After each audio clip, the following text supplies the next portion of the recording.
was a loud ass recording. All right, you can go ahead. All right. I was wondering what you think about kombucha in terms of Kombucha. and gut health. Yeah, this is something I dabbled with in the past. Now I think, right, can it be beneficial for people? Yes, but I think a lot of the digestive issues that even you just talked about today with artificial sweeteners comes from gut permeability. And when you have something that's fermentable in your gut and your gut's actually permeable, now we have more endotoxin releasing from the gut. Those are like the late, it's called LPS, lipopolysaccharides. That's really what endotoxin is. So if your gut's already permeable, which most people's are with artificial sweeteners, when you're putting in something that's fermentable, Ray Pete talks about this too, which is why a lot of the vegetables aren't ideal to have, especially if they're raw. That's why we like insoluble fiber rather than soluble fiber. So like carrots and boiled mushrooms, rather than say a kale salad. But for kombucha, it's person dependent too. Like if you feel like it helps you, you probably are low in bacteria and you might actually need some. There's different probiotics and antibiotics that can help too. But again, gut permeability is a big issue with people. And when endotoxin gets released, this is what I was trying to say. When endotoxin gets released, right, the issue is now you're having things go in your bloodstream that are meant to be getting excreted from your body. And when endotoxin is released, you're also getting increased histamine, okay, which is a stress hormone, which is something like a cyproheptadine or Benadryl will reduce. But that'll slow your metabolism. That'll impact your thyroid. That'll impact reproductive organs.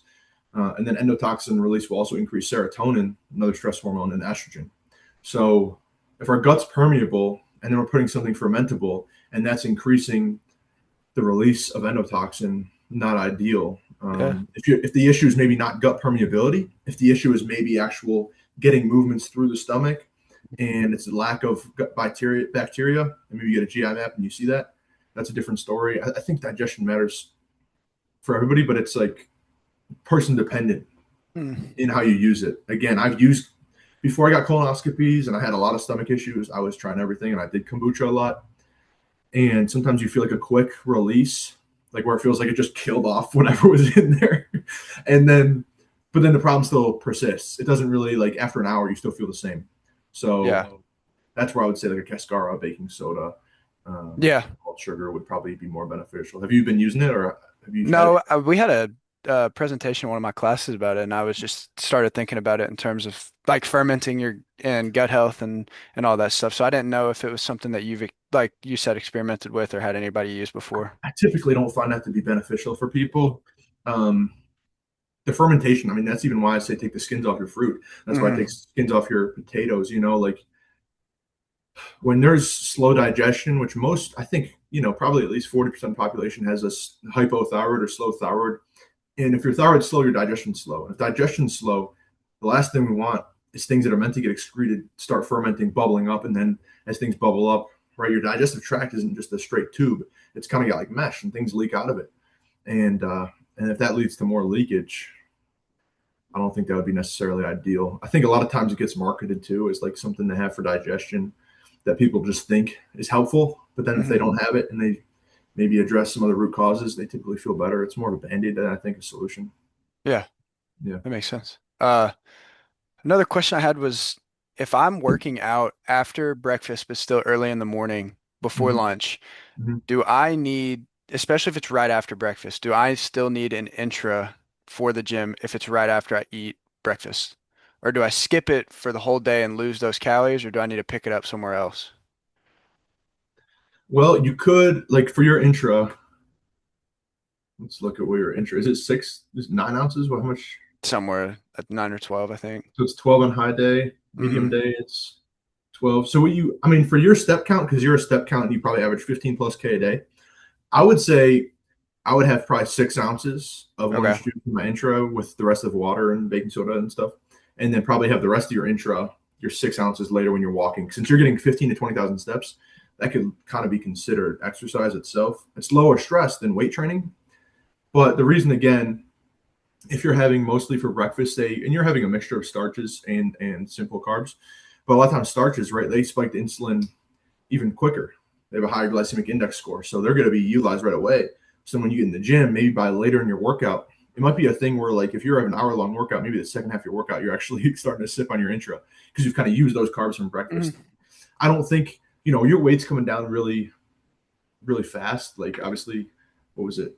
December 21st, 22nd, 296 today, April 15th, less than 4 months, 255. So like the weight's coming down. So I think you can still, I'd like to always keep those Mm, calories in if we can, again, to keep your metabolic rate high. yeah. And the chances of you storing fructose or even carbohydrates as fat, especially fructose and sucrose, which is what orange juice is a combination of, is extremely difficult, right? The liver kind of keeps on a drip feed. So then once the liver starts to get stressed, which it will during your training, if you're overhead pressing fucking 2 plates or doing something heavy, eventually your liver through anaerobic exercise is going to start using that glycogen. Eventually it runs out. Before it runs out and spikes cortisol and adrenaline, we can then take that orange juice and Yeah. kind of give it over. So then we can avoid it, because now if cortisol and adrenaline get spiked, now all of that muscle and that muscle protein is going to get pulled from the muscle into the liver, then converted into glucose. Ammonia gets released, metabolism gets slowed, inflammation increases. So it's basically like a freaking prophylactic, making Yeah. sure it's not like but you can split half and half. That's the short answer. Okay. Yeah, because I was thinking I don't really want to drink my orange juice breakfast that I'm assigned at breakfast and then drink 12 more ounces of orange juice right after that and just have a stomach that's just full of liquid right before I work out. Because that's I mean, kind you of could do simple carb. Like you could even do like a couple of raisins, like 20 grams worth of carbs from raisins or something. Dried mangoes, yeah. guys like that. I got some MMA fighters who like dried mangoes a lot. You could do that, where you have like the big thing is Sour Patch Kids or gummy worms when you work out. Mm, You bring a little plastic bag of some dried dates and you eat those in between sets for your little bit of carbs. But some type of carb, I do think, yeah. again, how we're pulling fat from you is exercise and metabolism, and carbs support your metabolism. So it's counterintuitive to most people because they're like, just fucking cut your carbs, but your fats are low. That's how we're really Mm, pulling most of your body fat off of you and maintaining muscle fullness, which is why like the check-in pictures, you look more and more muscular mm, when you're losing weight. yeah. Yeah, good question. So, another one is Yeah, as I keep coming down in weight, as I keep approaching what I think is going to be my goal, but what may end up being little bit lower than what I thought, how does that affect my protein intake? Will that need to get pulled down a little bit or increase as I lose weight, or what's the thought behind protein as? yeah, it's a good question. The thing is, we have so much to pull. Like we can pull a lot from your food, because like as an example for the viewer, you're 255 on a medium day, which is 3 days a week. You're eating 34 or 50, basically 3,500 calories, 237 for protein, 487 for carbs, 63 for fat. Now, my estimations are typically protein is a little bit higher on here than it would be on a chronometer. So Yeah. I'm guessing for you, it's probably between 210 and 220, Hmm. which is fine. Again, we only need 1.6 grams of protein per kilogram of body weight, so you're plenty within that range. And carbs are protein sparing, so we're clearing that out. Protein can eventually maybe come down a little bit, but again, fats at 63, we can still pull those probably even lower. So I like pulling from fats before protein, and then protein before carbs, Okay. because the fats is what really, like, if any excess, anything you're in a surplus throughout the day, right? Because you're technically always either in a surplus, deficit, maintaining. Like it's not just one set rule. One part of the day you might be technically in a surplus, and if you're in a surplus of carbohydrates, you're not going to store that as body fat. Hmm. De novo lipogenesis, which is when it turns carbs to fats, very hard to do. But if you're in a surplus of fats, right, you already kind of have some energy, and then you have a bunch of fat. That fat still has to get stored, and if it's not used as energy, now that's going to get stored as fat. It's not going to actually get saved as muscle glycogen. So that's the difference, right? Protein's the same way. It's rather, Okay. if you're not surplus of protein, those amino acids typically don't want to be stored as body fat. It's very Hmm. inefficient. It's very hard to do. It's going to get stored as amino acid within your fucking muscles, your bones. It's going to be used for enzyme creation. It's going to be used for a lot of other things. Fats, again, if you're using enough carbohydrates, you don't need fats Yeah. via the motorcycle really for energy, so you can pull those down. Hmm. Yeah, But for sure. eventually, like say you're 255 now, and maybe you want to eventually get to 220, right? I'd probably say fats are probably going to be somewhere between 35 and 45. Hmm. Protein's going to be somewhere between 195 to 215, and then carbs are as high as you're going to keep them. Yeah. Yeah, that makes sense. Yeah. Yeah, so kind of with the calorie thing, say like one night on like a Saturday night, I know that I'm going out and having a big dinner with my fiance and I'm gonna have some drinks. Mhm. Do you think that it is a good idea or what the plan should be to pull calories that day, like not eat as big of a lunch as is on my plan, knowing that I'm gonna make up for those calories later? Or should I just keep everything the same and just kind of deal with being in a bit more of a surplus than Is it a typical? high day? Is that a medium day? What the kind of day It's a is it? medium day, or it would be if it on a Saturday, which is usually when this kind of it's a low day. So it'd be a low day whenever that happens. Or high, I yeah. think So a low day, what happens on a low day, and then what would it be like on a high day? Both. I think ideally how I would structure this with clients, Yeah, if you're going to train, like say you're working a job, right? You're working daily, and if you're training before after yeah. work, I think with the best structure typically depends on, you can always move it around, but if Mm. you're, especially if you're an afternoon training guy after work, Monday, Tuesday off, Wednesday, Thursday off, Friday, Saturday. So Saturday would actually be your high day. Oh If yeah, you're, if that's yeah, your date night, I like doing a high day that day, because then what you're gonna do for that high day, if it was a high day and that's your dinner, you're keeping fats fucking super low the whole day. You're having maybe some fish. You're probably not maybe having one egg and egg whites. You're having Greek yogurt, no fat skim milk, all that super low fats, moderate protein, but still kind of even on the lower protein, and a lot of fruit, a lot of carbs. And then for dinner, you're gonna make up probably with a steak, and it'll probably be cooked in some type of fat, or it'll have your whatever. There's always gonna be added fats at dinner usually. mm. And then through alcohol, you just want to be having that with probably some fruit juice. You'll Mm. have fruit throughout the day, so the fructose can help your liver, which is really the whole detoxification process. And then if you're having, like for me, if I go out tequila pineapple, that's typically what I'm getting. Or I'll get like a dirty martini, but eventually I'll have some type of fruit juice. If not my first, because I'll sometimes start out with wine or martini or stuff like that. Or this weekend maybe a bachelor party, so I'll do bourbon. But eventually, when I get back home, activated charcoal, aspirin, and maybe some taurine, and then definitely some juice before I go to bed, some salt, and then definitely aspirin in the morning as well. I would say for alcohol, that helps a lot. Yeah. B1 helps a lot. And then if it's a low day, yeah, I would be pulling down fats as well. So like if I'm looking at your low day now, like for breakfast, right? I'd probably pull, eggs down, maybe two. Okay. Um, I'd probably, eventually we'll switch to we'll fat-free milk, but right now I'd probably pull coconut oil down. Um, and then for dinner, for a night snack, if you're not having it at the restaurant, I'd probably pull out the dark chocolate, which isn't a fat source. And then for dinner, still go for a leaner protein option. Hmm. Again, eventually when you're maintaining, can you have a ribeye and stuff like that? Absolutely. Right now, it'd just be you'd have to pull it'd be so many Yeah. subs, would be kind of a pain in the butt. And your body's kind of, again, when you're committing to fat loss, like when you're committing to losing 50, 60, 70 pounds, it does require some sacrifice, where all of us guys, we like to have the freaking ribeye and all that stuff. Yeah.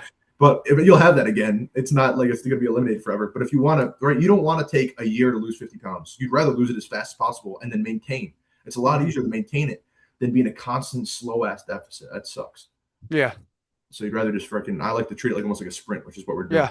Get there, and then you can maintain it. And then if you want to lose another 20, get there, and then you maintain it. Yeah. For sure. Um, do you consider someone on TRT natural? No. Okay. Even if it's bringing No. them up to baseline? It's not natural. I mean, it Okay. doesn't. You're not like on some crazy performance enhancing drugs. I'm not natural. I take thyroid. Yeah. Like that's not natural. I've taken HCG in the past to restart my testosterone. That's not natural. So I don't claim to be a natural. Do I take testosterone or like only these things? No, but it's. I think natural is also like a really really weird subjective. It's almost turned into like a cult in its own, Yeah. where people are like so adamant about being natural, which I get, but there are also modern problems that require, and Noah Ryan says this, require modern solutions. So if you have something where you've tried, perfect clothing, perfect food, perfect water, perfect light, and for some reason, maybe your mom, when you were in the womb, had some hormone issues, which I was talking to a client today who had that situation where his mom then eventually had to get a hysterectomy, different family members had health issues. You might just come out the womb with different hormones that might be out of whack. Yeah. Or if you got fucking vaccinated and that's messed you up, or whatever it may be. There's certain things or you got concussions, and concussions can turn off your pituitary, which stimulate your testes. So like people sometimes, and it happens a lot in veterans, which is why a lot of people from the military are on TRT, or people who went through contact sports, sometimes will have like a fall off of testosterone. Yeah. Um, So, but I wouldn't say it's natural, no. Yeah. But again, it's like all these, a lot of people who say they're natural are not natural. Hmm. It's like, it's a whole marketing ploy.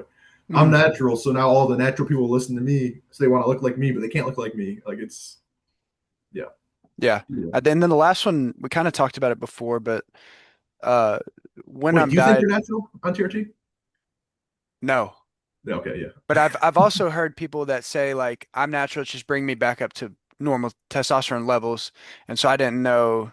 I get it. Like Yeah. I'm doing that with thyroid, right? I'm bringing it up to the natural levels because mine doesn't create any. Um, so it's different than that's. I think you're bringing it back up to physiological levels, which I respect. I don't think there's anything wrong with that. Yeah. I do think testosterone is probably overused for young. I've seen guys who are in their mid 20s start TRT. Yeah. Like chances are, I think a lot of those people ran cycles and then they got off their cycle. The testosterone's super low. They go to a Hmm. doctor, and then their doctor is like, "Holy cow, we need to prescribe you testosterone," even though they were taking testosterone, they came off. But then it's a validation to get it prescribed to you rather than going Hmm. to underground labs. Either way. The last question was if in your experience, what is the most you've ever seen someone lose without hitting a plateau? Like, I mean, everyone hits a plateau technically. yeah, yeah, I know. I'm saying like have you seen people hit like 70 pounds without plateauing and hit their goal weight and then that's it? Or is it usually Oh, like you were like saying one shot. 40? Yeah, that's what I'm wondering. Oh yeah, yeah. No, I've had guys one shot. I one shotted it all the way like 230 from 305 to 225, so 80 pounds. One shotted it. Um, Dom, my guy from last year, he one shotted 70. Hmm. I had another guy last year he wanted to remain anonymous, but he lost about 55 one shot. I'm trying to think. Um, Aside from that, I've had a good amount of people lose 50. 50 sometimes is like between 35 and 50 seems to be for Yeah. the vast majority of guys. And a lot of it, man, to be quite honest, is mental. A lot of times guys are just like, it's tough to keep pushing. And I totally get that. Like I think, and that's sometimes why I recommend the maintenance stage after about 40, because I know maybe you could push for another 10. Hmm. But what happens if we push for another 10 and then you just go off the rails and then you Yeah. gain 20 back and then you ruin your confidence and then you just, sometimes it's like the athlete, they retire with a win. That's kind of how it is for like a fat loss phase. Sometimes you got to just end with a win. Like you got to Yeah. just end the fuel as a winner. Take a few months, reset. Don't think about food 24/7. Don't think about weight loss 24/7. Live life. And then if you feel like, hey, I want to lose another 20, 30 pounds, perfect. You can do that. Hmm. It's a lot easier. Um, could you do it? I mean, I've helped guys like MMA guys lose like 30 pounds in 4 weeks. So Hmm. like you can push it, but those again, it's like health and fitness are two different things. Yeah. So like you could realistically, we could do like the weight's a number. I think body comp's a different thing. And when you're natural, and everyone I help is natural or using 50 plus. I don't even think anyone's using TRT or thyroid because a lot of people have thyroid issues. But that's like that helps for fat loss for sure too. Um, yeah, it's a good question though. Yeah. So yeah, I think you're on a faster pace than I Yeah. would say most people. Now, some guys are. I have a lot of people who average like 2 pounds a week.